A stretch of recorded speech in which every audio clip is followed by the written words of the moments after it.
Halo semuanya, selamat datang di channel Analisa Tren. Pada video kali ini, kita akan menganalisa saham UNVR.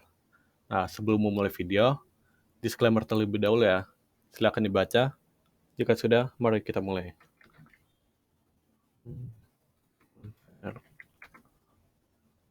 Biasa kita akan mulai dari analisa monthly dengan skala logaritma ya. Nah, kita mulai dari analisa Ichimoku. Nah, di sini kita bisa lihat eh, ini kalau sekilas kita lihat semuanya pada turun ya. Senko Span B-nya turun, Senko Span A-nya turun, Kijun Sen-nya turun, Tenkan-sen turun, Chikou Span-nya juga turun di bawah candle juga kan.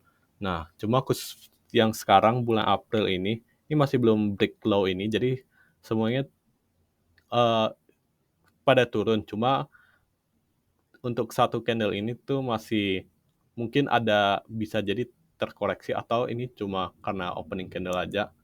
Kita masih perlu tunggu full candle dari bulan April ini. Oke, jadi secara keseluruhan uh, dengan Ichimoku di time frame monthly, UNVR pada masa downtrend. Oke. Nah, untuk resistennya di mana? Resistance yang cukup kuat di sini 8.800 dan oke, kita cek time frame weekly. Nah, di sini kita juga bisa lihat semuanya turun ya. Senko Span B-nya turun, Senko Span A-nya turun. Nah, Tenkan-sennya turun, Kijun Sen-nya aja yang flat. Terus ini Chikou Span-nya di bawah candle 26. Jadi secara keseluruhan tren masih turun. Cuma ini kemungkinan turun, tapi ini sedang terjadi koreksi. Nah, mungkin akan sampai ke titik berapa baru akan ada penurunan. Oke. Nah, kita lanjut ke time frame. Oh ya, sebelumnya ini resistance di weekly itu bisa di sini. Hampir 5.000 ya, 4.890. Kita cek di daily. Nah, di sini kita bisa lihat ini Senko Span B-nya turun, Senko Span A-nya turun. Tapi ini udah terjadi golden cross dari Tenkan-sen sama Kijun-sen. Terus Qigongnya juga masuk ke dalam candle. Ini secara keseluruhan ini masih hitungannya sideways ya. Di sini resistance dan supportnya ada di sini. Oke. Nah, jadi kalau secara time frame ini daily, sebelum harga menembus resistance di 3.810, ini hitungannya masih sideways sih. Nah, sedangkan kalaupun dia tembus, ini mungkin aja sebenarnya cuma koreksi dari time frame yang lebih besar dari weekly. Karena ini kalau kita lihat, ini masih cukup kencang penurunannya. Nah, terus kita coba cek dengan Elliott Wave ya. Nah, untuk Elliott Wave sendiri kita seperti biasa ini kita kalau lihat ini jelas ini satu wave impulsif. Nah, kita cukup fokus ke bagian sini. Nah, ini adalah koreksi permulaan koreksi di Januari 2018. Oke. Nah, terus kita cek di time frame weekly. Nah, kalau dari sini kita bisa lihat ini seperti nih. Kalau yang saya lihat ya, ini seperti ada wave ini 1 2 3 4 5. Ini ABC. Oh gini. Ini wave A, B, C. Terus ini X. Terus di sini juga A, B, C. Terus X lagi naik. Dan sini turun lagi A, B, C. Oke. Nah, dari ini kalau kita gabungin, ini untuk penurunannya, karena ini penurunan ya, ini juga nggak turun secara impulsif, ini berarti penurunannya bisa jadi complex correction. Dimana ini ABC pertama ini adalah wave W, terus ini naik adalah X, terus ini turun lagi ABC kedua ini wave Y, naik lagi wave X, terus ini turun lagi ABC, ini wave Z. Nah, terus apakah ini udah selesai? Kita cukup fokus di bagian sini sebenarnya. Nah, Ini ya, hapus ya. Kita fokus ke wave C. Apakah wave C ini udah selesai? Nah, terus kita turun ke time frame yang lebih kecil ya. Wave wave C ini apa? Wave C ini harusnya 5 wave ya. Kalau di sini kita lihat, ini bisa jadi udah selesai atau enggak, itu sebenarnya relatif ya.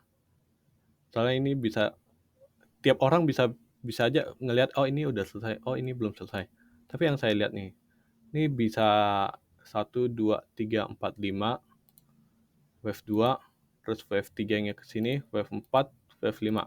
Kalau misalnya yang terjadi begini, ini berarti wave C-nya udah selesai. Walaupun kalau kalian lihat secara counting-nya, ini kok wave 4-nya kecil banget ya, wave 5 juga kecil ya. Tapi secara keseluruhan ini masih valid karena nggak ada aturan dari elite wave yang dilanggar, oke? Nah, berarti ini kalau skenario 1 ini wave C udah selesai, berarti ini tinggal sistem naik, turun, wave 2, oke? Jadi ini bisa jadi naik 1, 2, 3, 4, 5, terus turun lagi wave 2, baru lanjut wave 3. Nah, sedangkan kalau kalian lihat, ini juga bisa gini. Ini wave 1, ini wave 2. Terus ini wave 1 ini wave 1, wave 2, terus ini 1 dari 3, 2 dari 3. Terus ini ada subwave-nya lagi kan. Terus berarti ini 1, 2, 3, 4.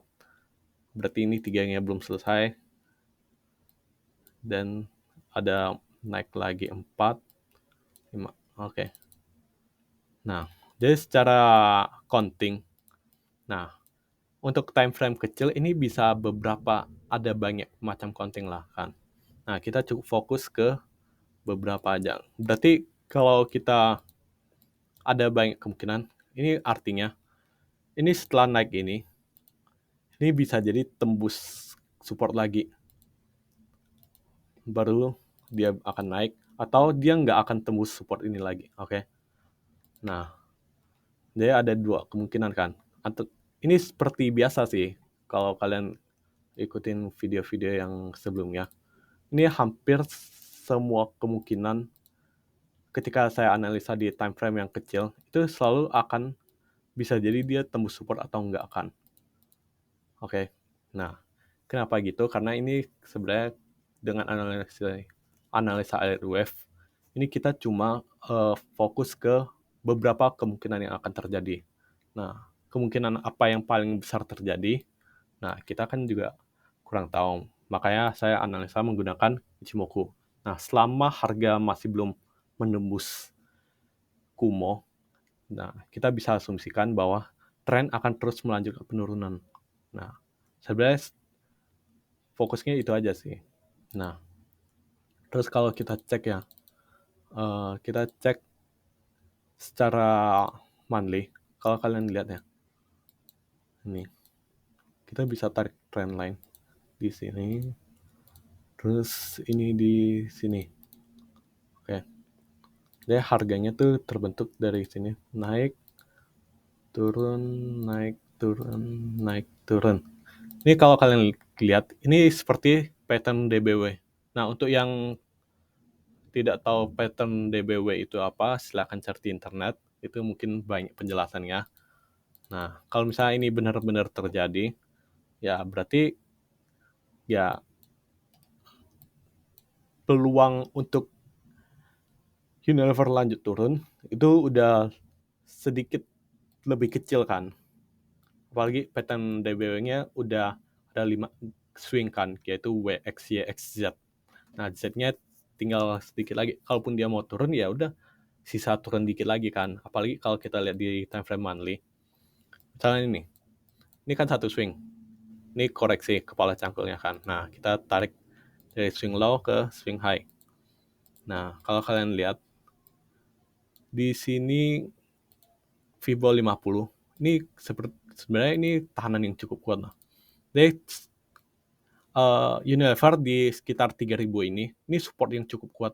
Jadi kalau dia mau turun juga dia agak susah mau tembus ke area 3000. Oke. Nah, terus ini analisanya ya kalau yang kalian lihat di beberapa video yang saya buat, analisa ini selalu analisa untuk jangka yang cukup panjang ya sebenarnya. Jadi ini bukan untuk day trader yang, oh ini gimana gitu, oke.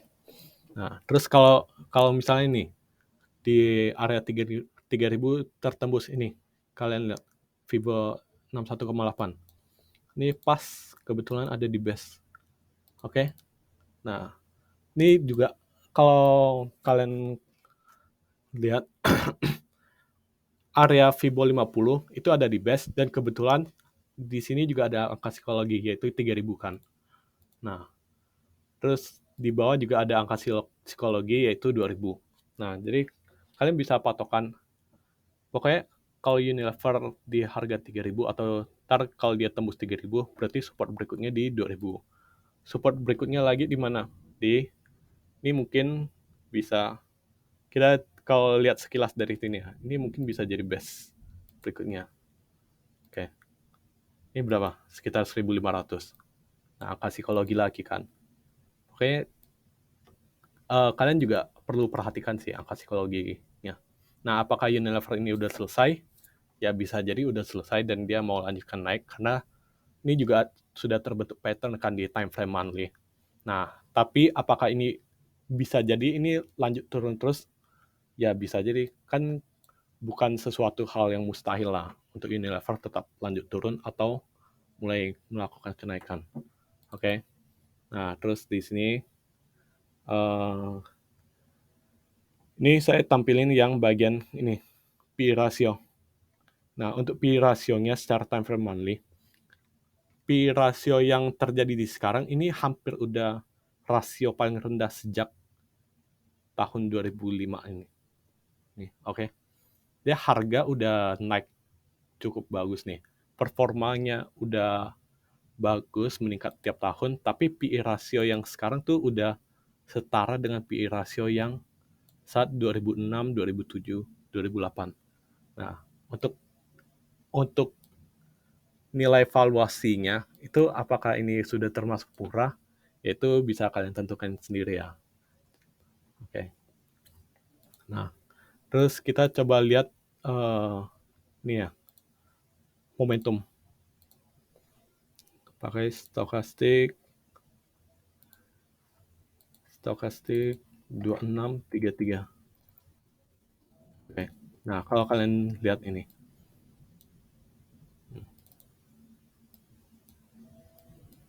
Ini kan ada swing ya. Ini. Ini turun, naik, turun. ABC ini kan, yang ABC merah ini.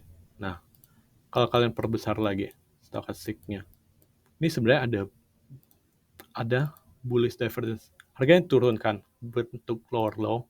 Nah, sedangkan stokastik bikin higher low. Ini sebenarnya udah tanda-tanda ada bullish divergence dari sejak Februari 2018 sampai sekarang. Unilever nggak pernah muncul bullish divergence kecuali sekarang. Oke. Nah, terus kita cek di time frame weekly. Weekly ini nggak ada tanda bullish divergence.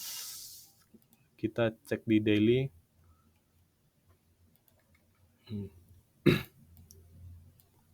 Daily ini juga nggak ada tanda-tanda sih. Ini hampir flat semua lah kan. Oke. Nah, jadi untuk itu, untuk analisa secara beberapa hari ke depan atau beberapa minggu ke depan, mungkin ya hasilnya ya itu seperti analisa sebelum-sebelumnya, yaitu harga bisa naik terus lanjut turun kan. Nah, turunnya sampai ke mana ya, kira-kira ya kayak gini. Nah, kita abaikan yang counting yang time frame kecilnya. Nah, ya seperti ini kalau secara jangka pendek ya. Jangka pendek yang saya maksud ini juga bisa sampai berminggu-minggu validasinya, oke. Nah, tapi secara jangka panjang kalau di monthly ini ya cukup menarik sih Unilever. Ini udah pattern DBW-nya udah hampir selesai, udah ada bullish divergence. siap-siap mulai naik. Oke. Nah, tapi apakah ini bisa jadi false break lagi, naik sedikit terus turun lebih dalam? Ya bisa bisa jadi. Itu kan ada risiko ya untuk setiap investasi. Nah, oke. Sekian analisa Unilever kali ini. Disclaimer kembali ya.